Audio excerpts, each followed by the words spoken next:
Hi friends, welcome to my channel the hungry spoon. ಇವತ್ತು chicken stuffed ಮೆಣಸಿನಕಾಯಿಯ ಬಜ್ಜಿ ಅಥವಾ ಬೋಂಡ ಅಂತ ಕರೀತಾರೆ, ಅದನ್ನು ಮಾಡುವ. ಮೊದಲಿಗೆ ನಾನು ಒಂದು ಆನಿಯನ್, ಸ್ವಲ್ಪ ಪುದೀನ ಮತ್ತು ಸ್ವಲ್ಪ ಕೊತ್ತಂಬರಿ ಸೊಪ್ಪು ತಗೊಂಡಿದ್ದೇನೆ. ಇದನ್ನು ಕಟ್ ಮಾಡಿ ಹ್ಯಾಂಡ್ ಬ್ಲೆಂಡರಿಗೆ ಹಾಕಿಕೊಳ್ತಾ ಇದ್ದೇನೆ.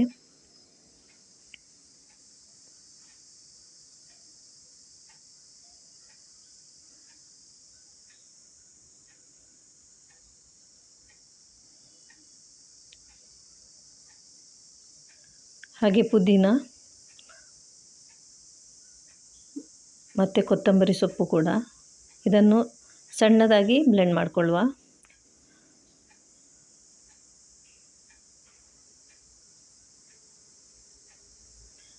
ಹೀಗೆ ಮಾಡಬೇಕಂತಿಲ್ಲ, ನೀವು ಚೂರಿಯಲ್ಲಿ ನೈಫಲ್ಲಿ ಚೆನ್ನಾಗಿ ಕಟ್ ಮಾಡ್ಕೊಳ್ಬೋದು. ಕಟ್ ಮಾಡಿ ಆಯಿತು. ಈಗ ಅದನ್ನು ಒಂದು ಪ್ಲೇಟಿಗೆ ಟ್ರಾನ್ಸ್ಫರ್ ಮಾಡಿಕೊಳ್ಳುವ. ಈಗ ಇದಕ್ಕೆ ಸ್ವಲ್ಪ turmeric, garam masala powder,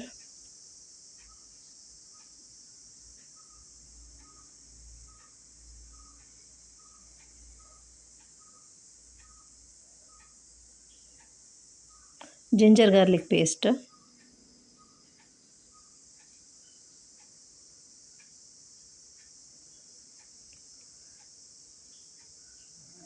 salt,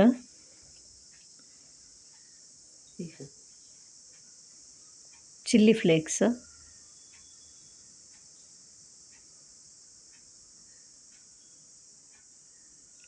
ಹಾಕಿಕೊಂಡು ಮಿಕ್ಸ್ ಮಾಡಿ ಸೈಡಲ್ಲಿಡುವ. ಈಗ ನಾನು ಸ್ವಲ್ಪ ಬೋನ್ಲೆಸ್ ಚಿಕನ್ ತಗೊಂಡಿದ್ದೇನೆ. ಹೀಗೆ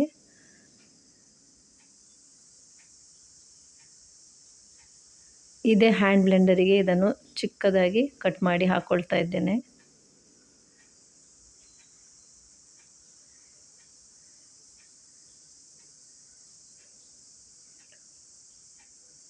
ಇದನ್ನು ಕೂಡ ಬ್ಲೆಂಡ್ ಮಾಡಿಕೊಳ್ಬೇಕು ಈ ಥರ.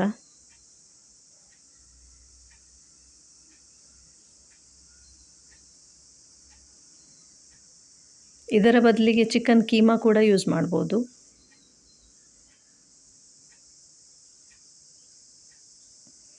ಆಯಿತು. ಈಗ ಇದನ್ನು ಮಿಕ್ಸ್ ಮಾಡಿಕೊಳ್ಳುವ ಆನಿಯನ್ ಜೊತೆಗೆ, ಆನಿಯನ್ ಮತ್ತು ಮಸಾಲ ಜೊತೆಗೆ ಚೆನ್ನಾಗಿ ಮಿಕ್ಸ್ ಮಾಡಿ ಈ ಥರ.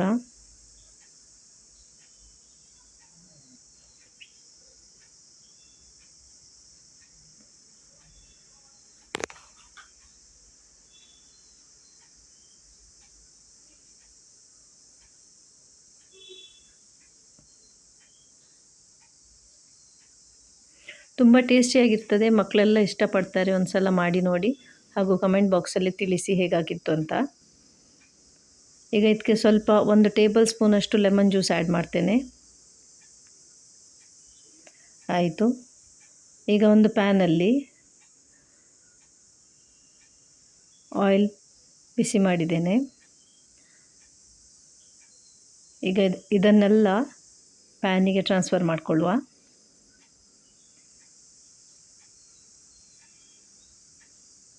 ಮೀಡಿಯಮ್ ಫ್ಲೇಮಲ್ಲಿ 15 ಮಿನಿಟ್ಸ್ ಬೇಯಿಸಬೇಕು. ಇದನ್ನು ಸ್ವಲ್ಪ ಕೂಡ ನೀರು ಹಾಕಬಾರ್ದು, ಆನಿಯನಲ್ಲಿ ನೀರು ಬಿಡ್ತದೆ. 15 ಮಿನಿಟ್ಸ್ ಮಿಕ್ಸ್ ಮಾಡಿ ಮುಚ್ಚಿಟ್ಟು ಬೇಯಿಸುವ.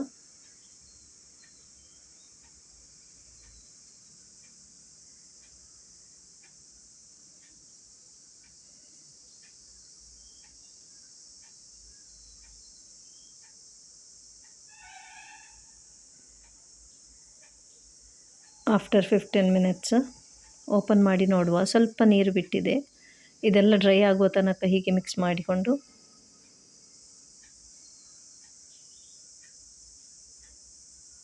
ನಂತರ ತಣ್ಣಗಾಗಲಿಕ್ಕೆ ಬಿಡುವ. ಈಗ ಒಂದು ಪಾತ್ರೆಯಲ್ಲಿ ಸ್ವಲ್ಪ 4 ಟೇಬಲ್ ಸ್ಪೂನಷ್ಟು ಬೇಸನ್ ಪೌಡರ್, ಕಡಲೆ ಹಿಟ್ಟು, ಉಪ್ಪು ಮತ್ತು ಸ್ವಲ್ಪ ಒಂದು ಚಿಟಿಕೆಯಷ್ಟು ಅಡಿಗೆ ಸೋಡಾ ಮಿಕ್ಸ್ ಮಾಡಿ ಸ್ವಲ್ಪ ನೀರು ಹಾಕಿ ಇದನ್ನು ಮಿಕ್ಸ್ ಮಾಡಿಕೊಳ್ಬೇಕು. ಸ್ವಲ್ಪ ಸ್ವಲ್ಪ ಹಾಕಬೇಕು ನೀರು, ಒಂದೇ ಸಲ ಹಾಕಬಾರ್ದು. ಬ್ಯಾಟರ್ ಇದ್ರದ್ದು ಸ್ವಲ್ಪ ತಿಕ್ಕಾಗಿರಬೇಕು. ಈಗ ಮೆಣಸಿನಕಾಯಿ ಈ ಥರ ಮಧ್ಯದಲ್ಲಿ ಓಪನ್ ಮಾಡುವ. ನೀವು ತುಂಬ ಸ್ಪೈಸಿ ತಿನ್ನೋರಾಗಿದ್ದರೆ ಈ ಸೀಡ್ಸನ್ನು ಹೀಗೆ ಬಿಡಿ, ಇಲ್ಲಾಂದರೆ ಇದನ್ನು ಸೀಡ್ಸ್ ಎಲ್ಲ ರಿಮೂವ್ ಮಾಡಿಕೊಳ್ಳಿ, ಸ್ಪೈಸಿಯಾಗಿರ್ತದೆ.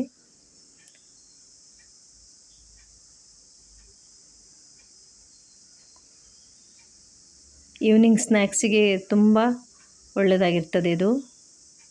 ಟ್ರೈ ಮಾಡಿ ಒಮ್ಮೆ. ನೀವು ವೆಜಿಟೇರಿಯನ್ ಆಗಿದ್ದರೆ ಇದರ ಸ್ಟಫಿಂಗ್ ಎಲ್ಲ ಪನ್ನೀರಲ್ಲಿ ಮಾಡ್ಬೋದು, ಇಲ್ಲಾಂದರೆ ಪೊಟ್ಯಾಟೊ ಬಾಜಿ ಕೂಡ ಮಾಡಿ ಇದರೊಳಗೆ ಹಾಕ್ಬೋದು.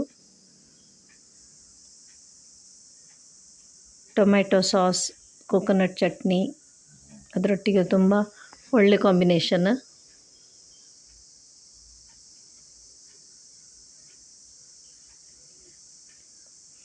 ಹೀಗೆ ಇದರೊಳಗೆ ತುಂಬಿಸುವ.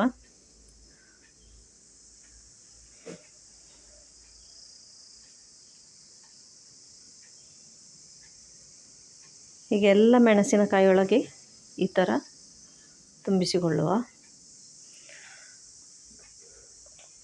ನೀವು ಸೈಡಲ್ಲಿ ನೋಡ್ಬೋದು, ನಾನು ಒಂದು ಉದ್ದದ ಪಾತ್ರೆಯಲ್ಲಿ ಬೇಸನಿದ್ದು ಬ್ಯಾಟರ್ ಹಾಕ್ಕೊಂಡಿದ್ದೇನೆ. ಅದರಲ್ಲಿ ಹಾಗೆ ಹಾಕಿದರೆ ಮೆಣಸಿನಕಾಯಿ ಡಿಪ್ ಮಾಡಲಿಕ್ಕೆ ಈಸಿ ಆಗ್ತದೆ.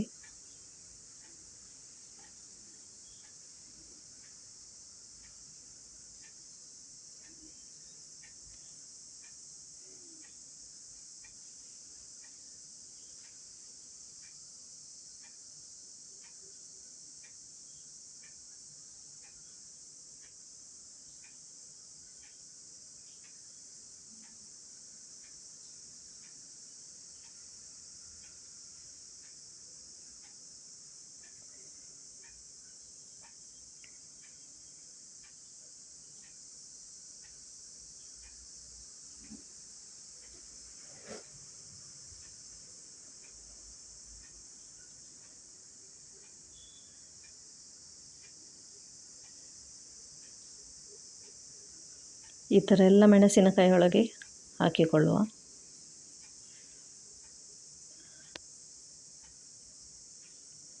ಎಣ್ಣೆ ಬಿಸಿಯಾಗಿದೆ. ಈಗ ಇದರಲ್ಲಿ ಡಿಪ್ ಮಾಡಿ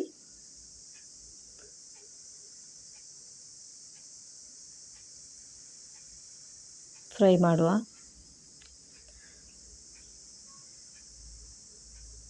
ಇದರ ಸ್ಟಫಿಂಗ್ ಹೊರಗೆ ಬರಬಾರ್ದಂತ ನಾನು ಸ್ವಲ್ಪ ಬ್ಯಾಟರನ್ನು ತಿಕ್ಕಿಟ್ಟಿದ್ದೇನೆ. ಹೀಗೆ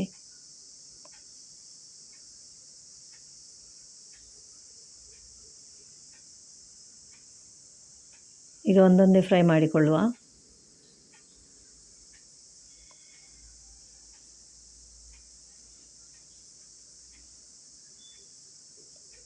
ತುಂಬ ಟೇಸ್ಟಿ ಇದು. ಒಂದು ಸಲ ಟ್ರೈ ಮಾಡಿ ಮತ್ತು ನನಗೆ ಕಮೆಂಟ್ ಬಾಕ್ಸಲ್ಲಿ ಹೇಳಿ ಹೇಗಾಗಿತ್ತು ಅಂತ.